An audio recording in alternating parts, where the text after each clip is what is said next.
Hello friend, स्वागत है आपका अपने चैनल आज क्लास में। आज के इस वीडियो में विज्ञान के काफ़ी महत्वपूर्ण 50 गेस ऑब्जेक्टिव प्रश्न बताएंगे। ये जो 50 गेस ऑब्जेक्टिव प्रश्न है ये आपके फाइनल बोर्ड परीक्षा के लिए काफ़ी महत्वपूर्ण है। और इस 50 गेस ऑब्जेक्टिव प्रश्न में से बहुत सारे प्रश्न आपके फाइनल बोर्ड परीक्षा में आने वाले हैं, तो एक भी प्रश्न आप लोग स्किप मत कीजिएगा। वीडियो को प्लीज आप लोग शुरू से लेके अंत तक देखिएगा। और चैनल को अभी तक आप सब्सक्राइब नहीं किए हैं तो चैनल को सब्सक्राइब कर लीजिएगा। और सब्सक्राइब करने के बाद एक बेल आइकन आता है तो बेल आइकन को दबा के ऑल पे कर लीजिएगा, ताकि जब भी लाइव क्लास हो तो आपके पास नोटिफिकेशन पहुंचता रहे। तो आइए शुरू करते हैं पहले नंबर प्रश्न से। तो पहला नंबर प्रश्न है कि एक एचपी कितने के बराबर होता है। ए ऑप्शन है 746 वाट के, बी ऑप्शन है 760 वाट के, सी ऑप्शन है 780 वाट के, डी ऑप्शन है 550 वाट के। तो यहाँ पे आपको बताना है कि एक एचपी कितने के बराबर होता है। तो एक एचपी 746 वाट के बराबर होता है। यहाँ पे ए वाला ऑप्शन बिल्कुल ही सही हो जाएगा। और एचपी का पूरा नाम क्या होता है, तो हॉर्स पावर होता है। तो ये भी साथ में आपको याद रखना है। आइए देखते हैं अगला प्रश्न, दो नंबर प्रश्न है कि रक्त लाल किस कारण से दिखाई देता है। ए ऑप्शन है प्लेटलेट्स के कारण से, बी ऑप्शन है हीमोग्लोबिन के कारण से, सी ऑप्शन है डब्ल्यूबीसी के कारण से, डी ऑप्शन है थ्रोम्बोसाइट के कारण से। तो यहाँ पे आपको बताना है कि रक्त लाल किस कारण से दिखाई देता है। तो हीमोग्लोबिन के कारण से दिखाई देता है, इसे आपको याद रखना है। यहाँ पे बी वाला ऑप्शन बिल्कुल ही सही हो जाएगा। और रक्त एक तरल संयोजी उत्तक होता है, तो ये भी साथ में आपको याद रखना है। और रक्त का पीएच मान 7.4 होता है, तो ये भी साथ में आपको याद रखना है। आइए देखते हैं अगला प्रश्न, 3 नंबर प्रश्न है कि विशालक शीशा यानी मैग्नीफाइंग ग्लास निम्न में से कौन है। ए ऑप्शन है अवतल लेंस, बी ऑप्शन है उत्तल लेंस, सी ऑप्शन है अवतल दर्पण, डी ऑप्शन है उत्तल दर्पण। तो यहाँ पे आपको बताना है कि विशालक शीशा यानी मैग्नीफाइंग ग्लास निम्न में से कौन है। तो उत्तल लेंस है, इसे आपको याद रखना है। यहाँ पे बी वाला ऑप्शन बिल्कुल ही सही हो जाएगा। आइए देखते हैं अगला प्रश्न, 4 नंबर प्रश्न है कि नमक का रासायनिक नाम क्या होता है। ए ऑप्शन है सोडियम बाइकार्बोनेट, बी ऑप्शन है सोडियम क्लोराइड, सी ऑप्शन है सोडियम ऑक्साइड, डी ऑप्शन है इनमें से कोई नहीं। तो यहाँ पे आपको बताना है कि नमक का रासायनिक नाम क्या होता है। तो सोडियम क्लोराइड होता है, इसे आपको याद रखना है। यहाँ पे बी वाला ऑप्शन बिल्कुल ही सही हो जाएगा। और खाने का सोडा का रासायनिक नाम क्या होता है, तो सोडियम बाइकार्बोनेट होता है। तो ये भी साथ में आपको याद रखना है। आइए देखते हैं अगला प्रश्न, 5 नंबर प्रश्न है कि श्वसन के दौरान कौन सी गैस निकलती है। ए ऑप्शन है CO2, बी ऑप्शन है CO, सी ऑप्शन है O2, डी ऑप्शन है Cl। तो यहाँ पे आपको बताना है कि श्वसन के दौरान कौन सी गैस निकलती है। तो श्वसन के दौरान कार्बन डाइऑक्साइड गैस निकलती है, इसे आपको याद रखना है। यहाँ पे ए वाला ऑप्शन बिल्कुल ही सही हो जाएगा। और श्वसन में किस गैस का उपयोग किया जाता है, तो ऑक्सीजन गैस का उपयोग किया जाता है। तो ये भी साथ में आपको याद रखना है। विज्ञान के काफी महत्वपूर्ण 50 गेस ऑब्जेक्टिव प्रश्न बताएंगे, तो एक भी प्रश्न आप लोग स्किप मत कीजिएगा। वीडियो को प्लीज आप लोग शुरू से लेके अंत तक देखिएगा। और वीडियो को अभी तक आप लाइक नहीं किए हैं तो प्लीज आप लोग वीडियो को लाइक कर दीजिएगा। और अभी तक आप हमारे व्हाट्सएप ग्रुप में नहीं जुड़े हैं तो ये हमारा व्हाट्सएप नंबर है 8789307304। इस पे आपको बोलना है कि सर हमें ग्रुप में जोड़ दीजिए, तो हम आपको ग्रुप में जोड़ देंगे। आइए देखते हैं अगला प्रश्न, 6 नंबर प्रश्न है कि तरंग दैर्ध्य को किस में मापते हैं। ए ऑप्शन है जूल में, बी ऑप्शन है एंगस्ट्रॉम में, सी ऑप्शन है पास्कल में, डी ऑप्शन है मीटर में। तो यहाँ पे आपको बताना है कि तरंग दैर्ध्य को किस में मापते हैं। तो तरंग दैर्ध्य को एंगस्ट्रॉम में मापते हैं, इसे आपको याद रखना है। यहाँ पे बी वाला ऑप्शन बिल्कुल ही सही हो जाएगा। और किस रंग का तरंग दैर्ध्य सबसे अधिक होता है, तो लाल रंग का तरंग दैर्ध्य सबसे अधिक होता है। तो ये भी साथ में आपको याद रखना है। आइए देखते हैं अगला प्रश्न,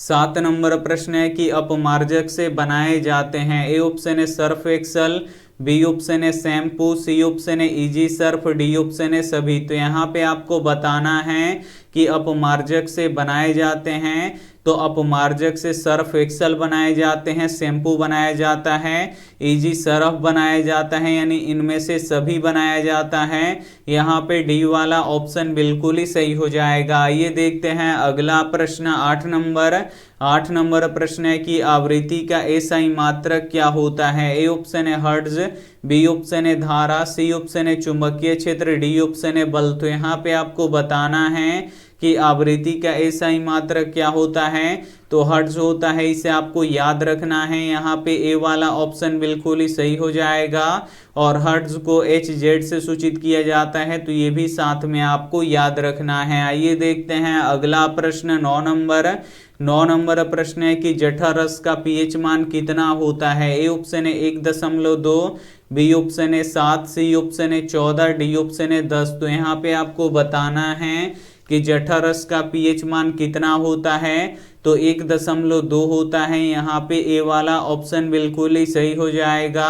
और किसी भी उदासीन विलयन का पीएच मान कितना होता है, तो 7 होता है। तो ये भी साथ में आपको याद रखना है। आइए देखते हैं अगला प्रश्न 10 नंबर प्रश्न है कि कोशिका भित्ति किसमें पाया जाता है। ए ऑप्शन है जंतु कोशिका में, बी ऑप्शन है पादप कोशिका में, सी ऑप्शन है जलीय जीव के कोशिका में, डी ऑप्शन है इनमें से कोई नहीं।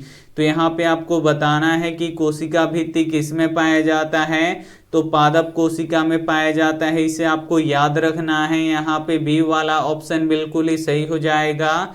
और पादप कोशिका में कोशिका झिल्ली नहीं पाया जाता है, इसे आपको याद रखना है। आइए देखते हैं अगला प्रश्न 11 नंबर प्रश्न है कि मछली का श्वसन होता है। ए ऑप्शन है जल में घुले ऑक्सीजन से, बी ऑप्शन है जल में घुले नाइट्रोजन से, सी ऑप्शन है जल से बाहर आकर, डी ऑप्शन है इनमें से कोई नहीं।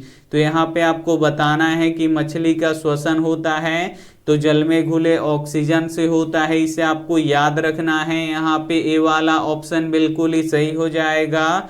और मछली किस अंग से श्वसन करती है, तो गिल्स यानी गलफड़े से करती है। तो ये भी साथ में आपको याद रखना है। आइए देखते हैं अगला प्रश्न 12 नंबर प्रश्न है कि इंद्रधनुष में कितना रंग दिखाई देता है। ए ऑप्शन है 10, बी ऑप्शन है 7, सी ऑप्शन है 12, डी ऑप्शन है 14। तो यहाँ पे आपको बताना है कि इंद्रधनुष में कितना रंग दिखाई देता है। तो इंद्रधनुष में 7 रंग दिखाई देते हैं, इसे आपको याद रखना है। यहाँ पे बी वाला ऑप्शन बिल्कुल ही सही हो जाएगा। और सबसे बाहर कौन सा रंग होता है, तो लाल रंग होता है। और सबसे अंदर कौन सा रंग होता है, तो बैगनी रंग होता है। तो ये भी साथ में आपको याद रखना है। आइए देखते हैं अगला प्रश्न 13 नंबर प्रश्न है कि तंत्रिका कोशिका क्या कहलाती है। ए ऑप्शन है एक्सॉन, बी ऑप्शन है न्यूरॉन, सी ऑप्शन है साइटोन, डी ऑप्शन है इनमें से कोई नहीं।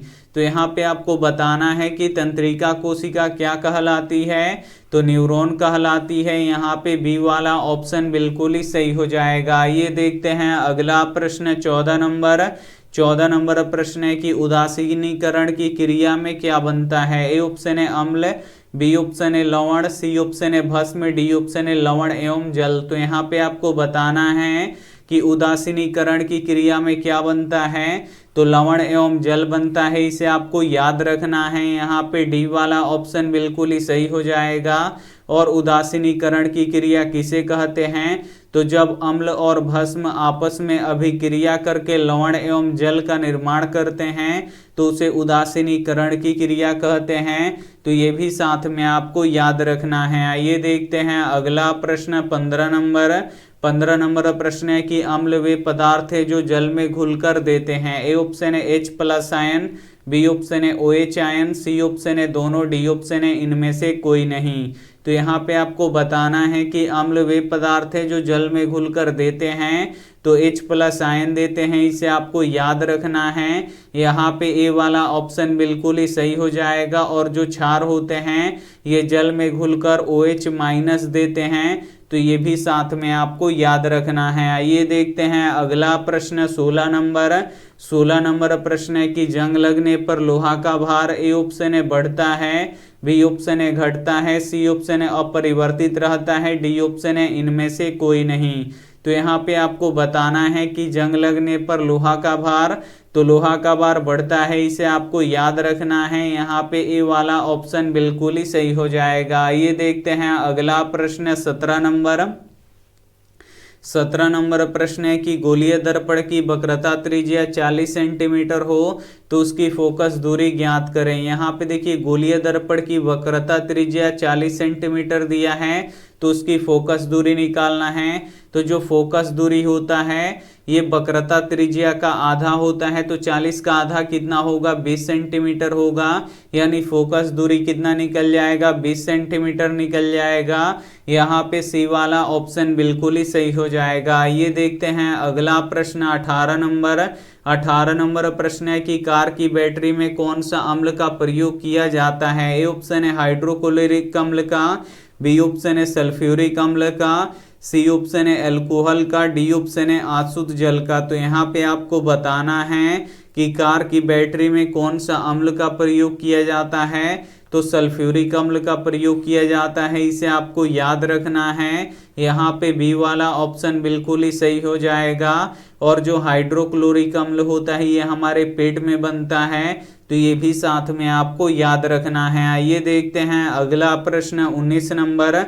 19 नंबर प्रश्न है कि ग्लूकोज के एक अणु में ऑक्सीजन के कितने परमाणु होते हैं। ए ऑप्शन है 4, बी ऑप्शन है 6, सी ऑप्शन है 8, डी ऑप्शन है 12। तो यहाँ पे आपको बताना है कि ग्लूकोज के एक अणु में ऑक्सीजन के कितने परमाणु होते हैं। तो ग्लूकोज का रासायनिक सूत्र क्या होता है, तो C6H12O6 होता है, इसे आपको याद रखना है। तो इसमें ऑक्सीजन के कितने परमाणु हैं, तो 6 हैं। और हाइड्रोजन के कितने परमाणु हैं, तो 12 हैं। और कार्बन के कितने परमाणु हैं, तो 6 हैं। तो यहाँ पे पूछ रहा है कि ऑक्सीजन के कितने परमाणु हैं, तो 6 परमाणु हैं, इसे आपको याद रखना है। यहाँ पे बी वाला ऑप्शन बिल्कुल ही सही हो जाएगा। ये देखते हैं अगला प्रश्न 20 नंबर।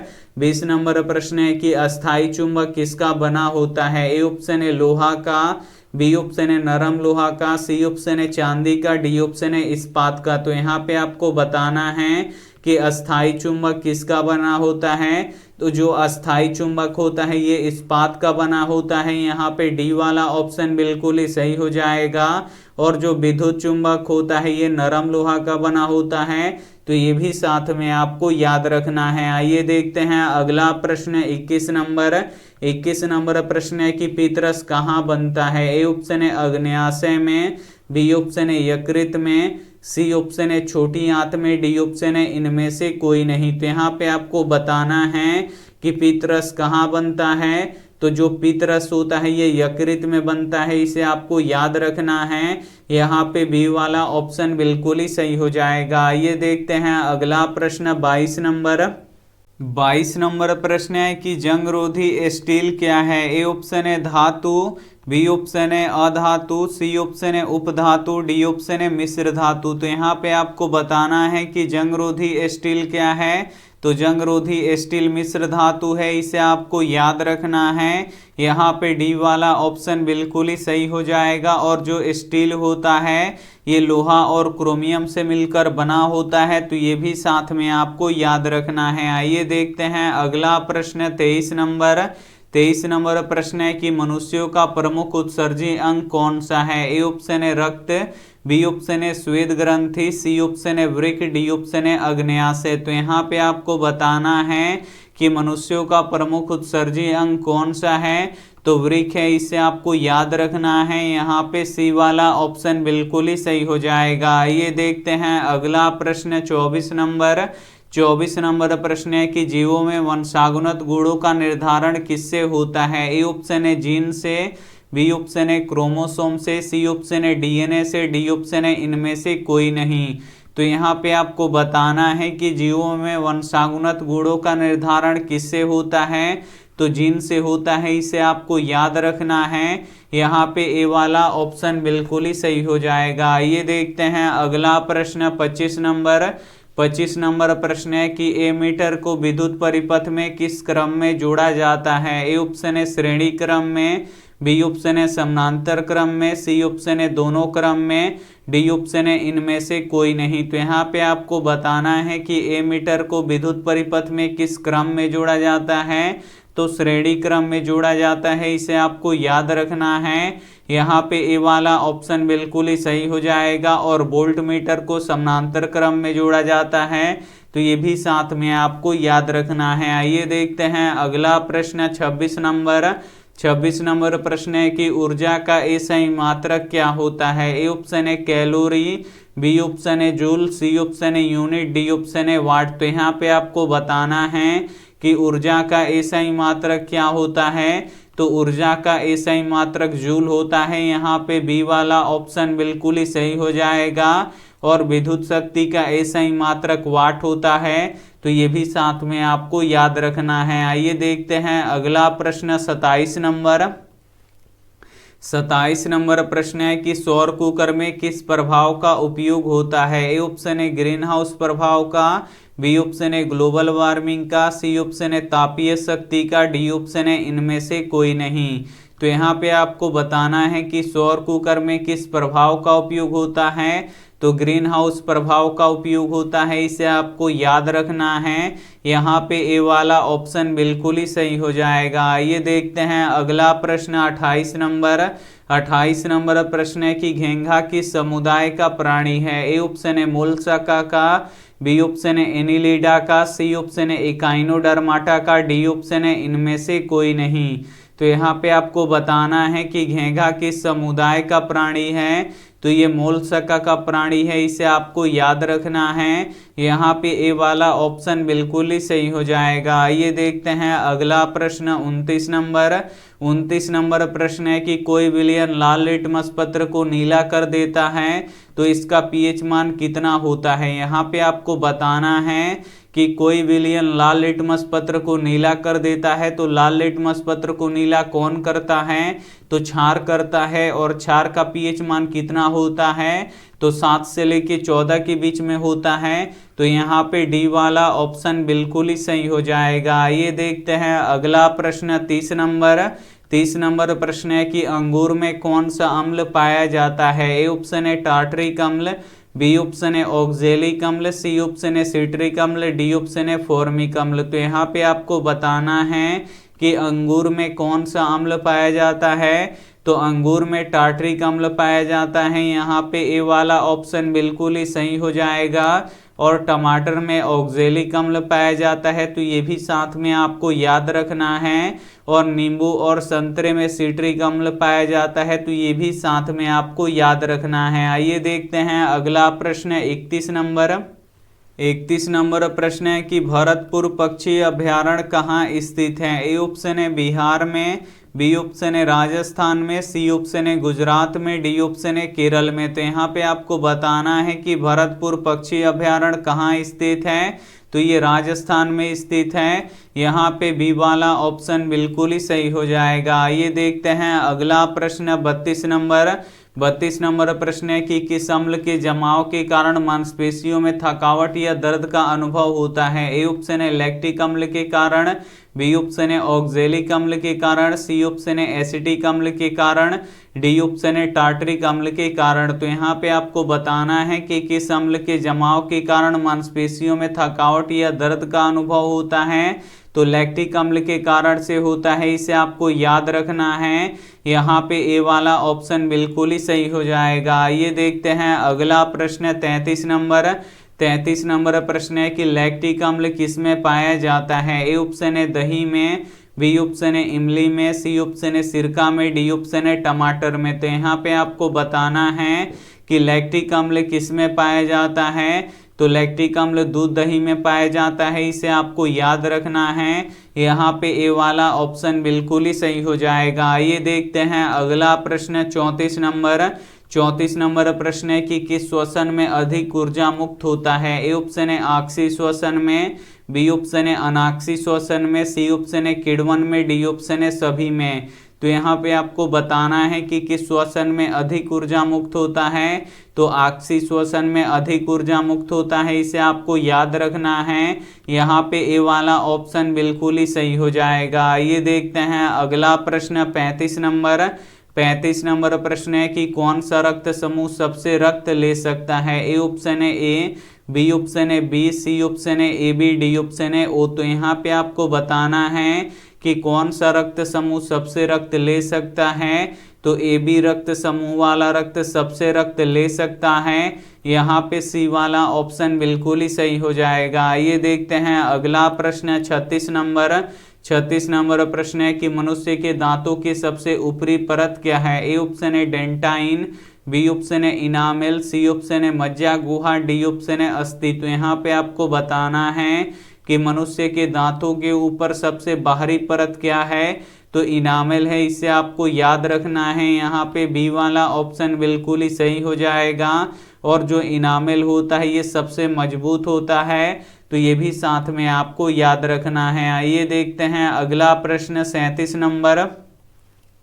37 नंबर प्रश्न है कि ऑक्जेलिक अम्ल किसमें पाया जाता है? ए ऑप्शन है संतरा में, बी ऑप्शन है टमाटर में, सी ऑप्शन है सिरका में, डी ऑप्शन है इमली में। तो यहाँ पे आपको बताना है कि ऑक्जेलिक अम्ल किसमें पाया जाता है। तो ऑक्जेलिक अम्ल टमाटर में पाया जाता है। यहाँ पे बी वाला ऑप्शन बिल्कुल ही सही हो जाएगा। आइए देखते हैं अगला प्रश्न 38 नंबर।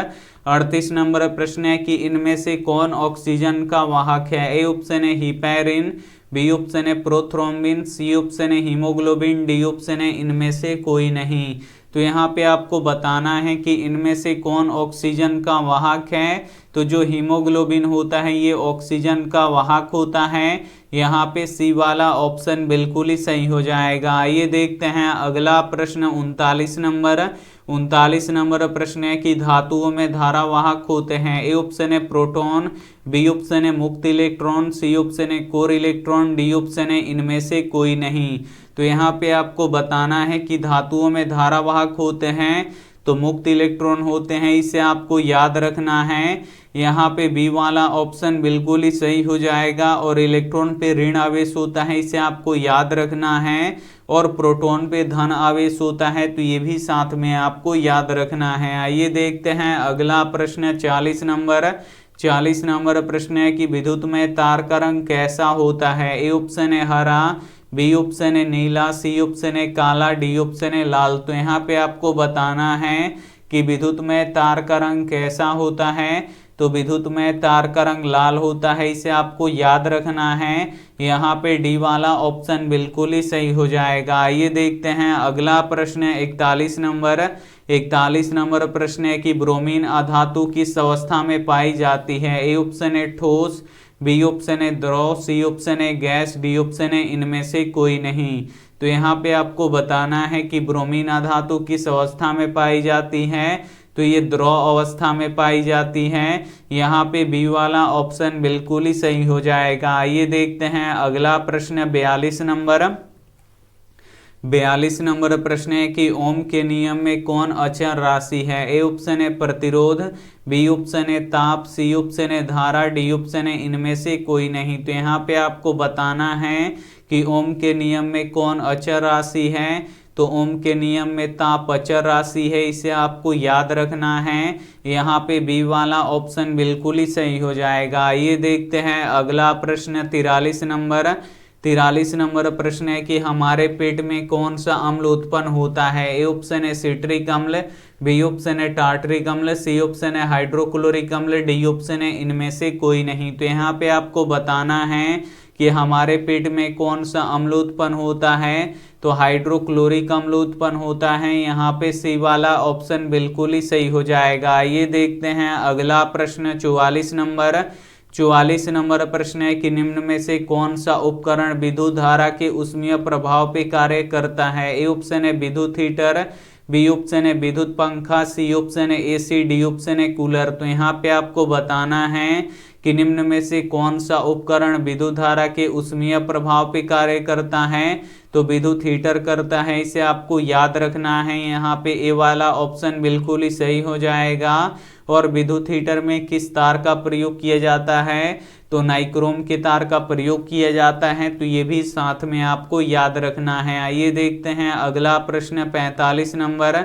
45 नंबर प्रश्न है कि जल का अस्थायी कठोरता को हटाने के लिए जल में क्या मिलाते हैं। ए ऑप्शन है बेकिंग सोडा को, बी ऑप्शन है धोने का सोडा को, सी ऑप्शन है विरंजक चूर्ण को, डी ऑप्शन है एल्कोहल को। तो यहाँ पे आपको बताना है कि जल का अस्थायी कठोरता को हटाने के लिए जल में क्या मिलाते हैं, तो धोने का सोडा मिलाते हैं, इसे आपको याद रखना है। यहाँ पे बी वाला ऑप्शन बिल्कुल ही सही हो जाएगा। आइए देखते हैं अगला प्रश्न 46 नंबर। 46 नंबर प्रश्न है कि प्राथमिक रंग कौन सा है। ए ऑप्शन है लाल, बी ऑप्शन है नीला, सी ऑप्शन है हरा, डी ऑप्शन है तीनों। तो यहाँ पे आपको बताना है कि प्राथमिक रंग कौन सा है, तो लाल, नीला और हरा ये तीनों होता है। यहाँ पे डी वाला ऑप्शन बिल्कुल ही सही हो जाएगा। आइए देखते हैं अगला प्रश्न 47 नंबर। 47 नंबर प्रश्न है कि अम्ल का पीएच मान कितना होता है। ए ऑप्शन है 7 से अधिक, बी ऑप्शन है 7 से कम, सी ऑप्शन है 7 के बराबर, डी ऑप्शन है 14। तो यहाँ पे आपको बताना है कि अम्ल का पीएच मान कितना होता है, तो अम्ल का पीएच मान 7 से कम होता है। यहाँ पे बी वाला ऑप्शन बिल्कुल ही सही हो जाएगा। और क्षार का पीएच मान 7 से अधिक होता है, और जो उदासीन विलयन होता है उसका पीएच मान 7 के बराबर होता है। तो ये भी साथ में आपको याद रखना है। आइए देखते हैं अगला प्रश्न 48 नंबर। 48 नंबर प्रश्न है कि 1 ग्राम सोना से लगभग कितना लंबा तार खींचा जा सकता है। ए ऑप्शन है 1 किलोमीटर, बी ऑप्शन है 2 किलोमीटर, सी ऑप्शन है 3 किलोमीटर, डी ऑप्शन है 4 किलोमीटर। तो यहाँ पे आपको बताना है कि 1 ग्राम सोना से लगभग कितना लंबा तार खींचा जा सकता है, तो 2 किलोमीटर लंबा तार खींचा जा सकता है। यहाँ पे बी वाला ऑप्शन बिल्कुल ही सही हो जाएगा। आइए देखते हैं अगला प्रश्न 49 नंबर। 49 नंबर प्रश्न है कि वृक्क का आकार कैसा होता है। ए ऑप्शन है सेम के बीज के समान, बी ऑप्शन है त्रिकोण, सी ऑप्शन है आकारहीन, डी ऑप्शन है गोल। तो यहाँ पे आपको बताना है कि वृक्क का आकार कैसा होता है, तो सेम के बीज के समान होता है। यहाँ पे ए वाला ऑप्शन बिल्कुल ही सही हो जाएगा। ये देखते हैं अंतिम प्रश्न 50 नंबर। 50 नंबर प्रश्न है कि मानव का उद्भव कहाँ से हुआ। ए ऑप्शन है अमेरिका से, बी ऑप्शन है एशिया से, सी ऑप्शन है अफ्रीका से, डी ऑप्शन है कहीं से नहीं। तो यहाँ पे आपको बताना है कि मानव का उद्भव कहाँ से हुआ, तो अफ्रीका से हुआ। यहाँ पे सी वाला ऑप्शन बिल्कुल ही सही हो जाएगा। विज्ञान के काफ़ी महत्वपूर्ण 50 गेस ऑब्जेक्टिव प्रश्न बता चुके हैं, और इस 50 गेस ऑब्जेक्टिव प्रश्न में से बहुत सारे प्रश्न आपके फाइनल बोर्ड परीक्षा में आने वाले हैं।